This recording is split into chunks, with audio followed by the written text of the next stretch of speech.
ಶ್ರೀ ಗಣಪತಿ ಶಾರದಾ ಗುರುಭ್ಯೋ ನಮಃ. ಯತ್ರ ಯೋಗೇಶ್ವರ ಕೃಷ್ಣೋ ಯತ್ರ ಪಾರ್ಥೋ ಧನುರ್ಧರಃ ತತ್ರ ಶ್ರೀ ವಿಜಯ ಭೂತಿರ್ಧ್ರುವ ನೀತಿರ್ಮತಿರ್ಮಮ. ಶಾಸ್ತ್ರಗಳಿಗೆ ಶ್ರೀ ಅಳಸಿಂಗರಾಚಾರ್ಯ ವಿರಚಿತ ಶ್ರೀ ವ್ಯಾಸ ಮಹರ್ಷಿ ಪ್ರಣೀತ ಶ್ರೀಮನ್ ಮಹಾಭಾರತದ ದ್ರೋಣ ಪರ್ವದಲ್ಲಿ ಅರ್ಜುನನಿಂದ ದುಶ್ಯಾಸನನು ಪರಾಜಿತನಾಗಿ ಓಡಿದುದು ಎಂಬ 90ನೆಯ ಅಧ್ಯಾಯಕ್ಕೆ ಸ್ವಾಗತ.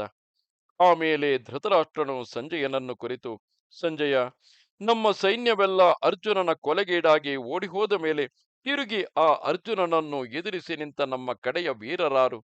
ಆಗ ನಮ್ಮವರು ಭಗ್ನಾಶರಾಗಿ ಶಕಟ ವ್ಯೂಹದಲ್ಲಿ ಸೇರಿಕೊಂಡು ದ್ರೋಣನನ್ನು ಆಶ್ರಯಿಸಿ ನಿಶ್ಚಿಂತರಾಗಿದ್ದು ಬಿಟ್ಟರೋ, ಇಲ್ಲವೇ ಯುದ್ಧಕ್ಕೆ ಬಂದರೋ? ಈ ವಿಷಯವನ್ನು ತಿಳಿಸು ಎಂದನು. ಅದಕ್ಕೆ ಆ ಸಂಜಯನು, ಮಹಾರಾಜ, ನಮ್ಮ ಸೈನ್ಯವೆಲ್ಲವೂ ಅರ್ಜುನನಿಂದ ಪರಾಜಿತವಾಗಿ ಉತ್ಸಾಹಗೆಟ್ಟು ಓಡುವುದಕ್ಕೆ ಆರಂಭಿಸಿತು. ಅರ್ಜುನನು ಮೇಲೆ ಮೇಲೆ ಬಾಣವರ್ಷಗಳನ್ನು ಕರೆಯುತ್ತಿದ್ದನು. ಈಗ ಅವನನ್ನು ಎದುರಿಗೆ ನಿಂತು ನೋಡುವುದಕ್ಕೂ ನಮ್ಮಲ್ಲಿ ಯಾರೂ ಸಮರ್ಥರಾಗಲಿಲ್ಲ. ಹೀಗೆ ಕೌರವ ಸೈನ್ಯವೆಲ್ಲ ಭಗ್ನವಾಗಿ ಓಡಿಹೋಗುತ್ತಿರುವುದನ್ನು ಕಂಡು ನಿನ್ನ ಮಗನಾದ ದುಶ್ಯಾಸನನು ಅತ್ಯಾಕ್ರೋಶಗೊಂಡು ಅರ್ಜುನನಿಗೆ ಎದುರಾದನು. ಸುವರ್ಣ ಕವಚವನ್ನು, ಸುವರ್ಣ ಚಿತ್ರಿತವಾದ ಶಿರಸ್ತ್ರಾಣವನ್ನು ಧರಿಸಿ ಗಜ ಸೈನ್ಯವನ್ನು ಸೇರಿಸಿಕೊಂಡು ತನ್ನ ಸೇನಾ ಸಮೂಹದಿಂದ ಭೂಮಿಯನ್ನೇ ನುಂಗುವಷ್ಟು ಆರ್ಭಟೆಯಿಂದ ಅರ್ಜುನನನ್ನು ಮುತ್ತಿಕೊಂಡನು. ಆ ಸೈನ್ಯವು ಬರುವಾಗ ಆನೆಗಳ ಘಂಟಾ ಧ್ವನಿ, ಶಂಖಗಳ ಧ್ವನಿ, ನಾಣನ್ನು ತಟ್ಟುವ ಧ್ವನಿ, ಮದದಾನೆಗಳ ಗರ್ಜನ ಧ್ವನಿ ಇವೆಲ್ಲ ಒಂದಾಗಿ ಸೇರಿ ಭೂಮ್ಯಾಕಾಶ ದಿಕ್ಕು ವಿದಿಕ್ಕುಗಳನ್ನೆಲ್ಲ ಒಂದೇ ಶಬ್ದಮಯವನ್ನಾಗಿ ಮಾಡಿತು. ಆಗ ಯುವರಾಜನಾದ ದುಶ್ಯಾಸನನ ಆಕಾರವು ಶತ್ರುಗಳ ನೋಟಕ್ಕೆ ಭಯಂಕರವಾಗಿದ್ದಿತು. ಅವನ ಗಜ ಸೈನ್ಯಗಳೆಲ್ಲ ಮಾವಟಿಗರ ಅಂಕುಶಗಳಿಂದ ತಿವಿಯಲ್ಪಟ್ಟು ಸೊಂಡಿಲನ್ನು ತೂಗುತ್ತಾ ಅತ್ಯಾಕ್ರೋಶದಿಂದ ರೆಕ್ಕೆಯೊಡಗೂಡಿದ ಪರ್ವತಗಳಂತೆ ಅರ್ಜುನನನ್ನು ಎದುರಿಸಿ ಬಂದವು. ಅದನ್ನು ನೋಡಿದೊಡನೆ ಅರ್ಜುನನು ಯುದ್ಧೋತ್ಸಾಹದಿಂದ ಸಿಂಹನಾದವನ್ನು ಮಾಡಿ ಧ್ವಜಾಲಂಕೃತವಾಗಿ ಪರ್ವತಗಳಂತೆಯೂ ಮೇಘಗಳಂತೆಯೂ ಕಾಣಿಸುತ್ತಿದ್ದ ಆ ಗಜ ಸೈನ್ಯವನ್ನು ತನ್ನ ಬಾಣಗಳಿಂದ ನಿವಾರಿಸುತ್ತಿದ್ದನು.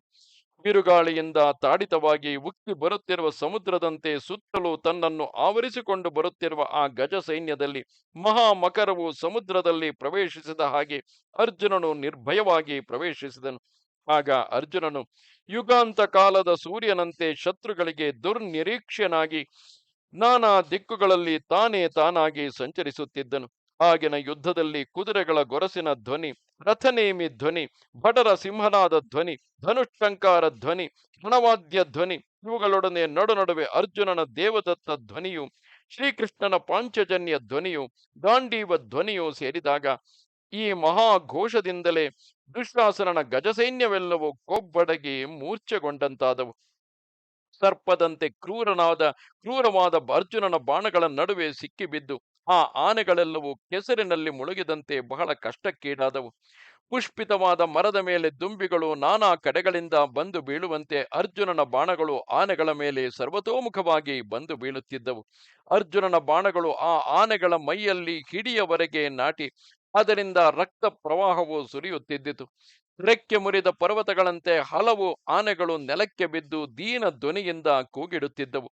ಕೆಲವು ಆನೆಗಳಿಗೆ ಗಂಡ ಸ್ಥಳಗಳಲ್ಲಿಯೂ ಕುಂಭ ಸ್ಥಳಗಳಲ್ಲಿಯೂ ಕಡೆ ಬಾಯಿಗಳಲ್ಲಿಯೂ ಅರ್ಜುನನ ತೀವ್ರ ಬಾಣಗಳು ನಾಟಿರಲು ಆ ಬಾಧೆಯನ್ನು ತಡೆಯಲಾರದೆ ಅವು ಕುರರ ಪಕ್ಷಿಗಳಂತೆ ಅರಚುತ್ತಿದ್ದವು.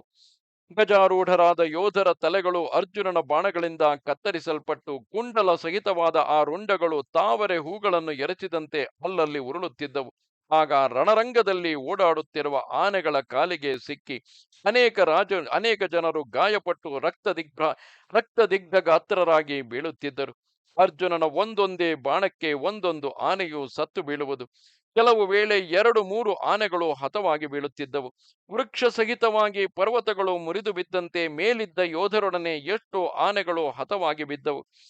ಅರ್ಜುನನು ತನ್ನ ಬಾಣಗಳಿಂದ ಅನೇಕ ರಥಿಕರ ಕೈಯಲ್ಲಿದ್ದ ಬಿಲ್ಲು, ಬಾಣ, ನಾಣು, ರಥದ ಮೂಕಿ, ನೊಗ ಮುಂತಾದವನ್ನೆಲ್ಲ ತುಂಡು ಮಾಡಿ ಅವರನ್ನು ಕೊಂದು ಕೆಡಹುತ್ತಿದ್ದನು.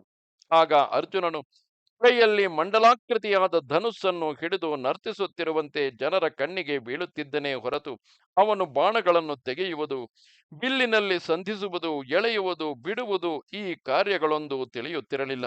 ಇವನ ಬಾಣಗಳಿಗೆ ಗುರಿಯಾದ ಆನೆಗಳು ಬಾಯಿಂದ ರಕ್ತವನ್ನು ಕಾರುತ್ತಾ ಆಯಾ ಕ್ಷಣವೇ ಸತ್ತು ಬೀಳುತ್ತಿದ್ದವು. ಆಗಿನ ರಣಭೂಮಿಯಲ್ಲಿ ಎದ್ದೆದ್ದು ಕುಣಿದಾಡುತ್ತಿದ್ದ ಕಬಂಧಗಳನ್ನು ಇಷ್ಟೆಂದು ಲೆಕ್ಕ ಮಾಡುವುದೇ ಸಾಧ್ಯವಿಲ್ಲ. ಅರ್ಜುನನ ಬಾಣಗಳಿಂದ ತುಂಡಾಗಿ ಬಿದ್ದ ಯೋಧರ ತೋಳುಗಳು ಕೈಯಲ್ಲಿ ಹಿಡಿದ ಬಿಲ್ಲು ಬಾಣಗಳೊಡನೆಯೂ ಬಹುಸಣಿಗೆಗಳೊಡನೆಯೂ ಖಡ್ಗಗಳೊಡನೆಯೂ ಸುವರ್ಣಾಭರಣಗಳೊಡನೆಯೂ ಅಲ್ಲಲ್ಲಿ ಉರುಳಾಡುತ್ತಿದ್ದವು. ಎಲ್ಲಿ ನೋಡಿದರೂ ಮುರಿದ ರಥಗಳು, ರಥಚಕ್ರಗಳು, ಅಚ್ಚುಗಳು, ನೊಗಗಳು, ಗುರಾಣಿಗಳನ್ನು, ಧನುಸ್ಸುಗಳನ್ನು ಹಿಡಿದ ಕೈಗಳು, ಆಭರಣಗಳು, ಪುಷ್ಪ ಮಾಲಿಕೆಗಳು, ವಸ್ತ್ರಗಳು, ಧ್ವಜಗಳು ಇವೆಲ್ಲ ತುಂಡು ತುಂಡಾಗಿ ಬಿದ್ದಿದ್ದವು. ಸತ್ತ ಗಜ ತುರಗ ಪದಾತಿಗಳ ದೇಹಗಳೇ ಎಲ್ಲೆಲ್ಲಿಯೂ ಕಾಣುತ್ತಿದ್ದವು. ಆಗಿನ ರಣಭೂಮಿಯು ಈ ಮೃತದೇಹಗಳಿಂದ ಅತ್ಯಂತ ಭಯಂಕರ ದರ್ಶನವುಳ್ಳದ್ದಾಗಿತ್ತು. ಓ ರಾಜ, ಹೀಗೆ ದುಶ್ಯಾಸನನ ಸೈನ್ಯಗಳೆಲ್ಲ ಅರ್ಜುನನ ಕೊಲೆಗೀಡಾಗಿ ತಮ್ಮ ತಮ್ಮ ಸೇನಾಪತಿಗಳೊಡನೆ ಓಡಲಾರಂಭಿಸಿದವು. ಇದೇ ಸಮಯದಲ್ಲಿ ಅರ್ಜುನನು ನಿನ್ನ ಮಗನಾದ ದುಶ್ಯಾಸನನನ್ನು ಎಲಾ, ನಿಲ್ಲು ನಿಲ್ಲು ಎಂದು ಕರೆಯುತ್ತಾ, ದುರಾತ್ಮ, ಹಿಂದೆ ನೀನು ನಮ್ಮನ್ನು ಕುರಿತು ಹೇಳಿದ ದುರುಕ್ತಿಗಳಿಗೆಲ್ಲ ಈಗ ಫಲವನ್ನು ಅನುಭವಿಸು. ನೀನು ನನ್ನ ಕೈಯಿಂದ ಹೇಗೆ ತಾನೇ ಬದುಕಿ ಹೋಗುವೆ? ಆಗ ನೀನು ನುಡಿದ ಜಂಬದ ಮಾತುಗಳನ್ನೆಲ್ಲ ಕಾರ್ಯತಃ ಈಗ ನಮ್ಮಲ್ಲಿ ತೋರಿಸು, ನೋಡುವೆವು ಎಂದು ಹೇಳಿ 10 ಬಾಣಗಳಿಂದ ಅವನನ್ನು ಬಹಳವಾಗಿ ನೋಯಿಸಿದನು. ಈ ಬಾಣದಿಂದ ನೊಂದು ನಿನ್ನ ಮಗನಾದ ದುಶ್ಯಾಸನನು ಅರ್ಜುನನ ಮುಂದೆ ನಿಲ್ಲಲಾರದೆ ತನ್ನ ಸೈನ್ಯಗಳನ್ನು ಕರೆದುಕೊಂಡು ಭಯದಿಂದ ಪಲಾಯನ ಮಾಡಿ ಆತ್ಮರಕ್ಷಣೆಗಾಗಿ ದ್ರೋಣನನ್ನು ನಿರೀಕ್ಷಿಸುತ್ತಾ ಶಕಟ ವ್ಯೂಹದೊಳಗೆ ಪ್ರವೇಶಿಸಿ ಅಲ್ಲಿ ತಲೆಮರೆಸಿಕೊಂಡನು. ಇದು 90ನೆಯ ಅಧ್ಯಾಯವು. ನಮಸ್ತೆ ಶಾರದೆ ದೇವಿ, ಕಾಶ್ಮೀರ ಪುರವಾಸಿನಿ, ತ್ವಾಮಹಂ ಪ್ರಾರ್ಥೆಯೇ ನಿತ್ಯಂ, ವಿದ್ಯಾದಾನಂಚ ದೇಹಿಮೆ. ನಮಸ್ಕಾರ.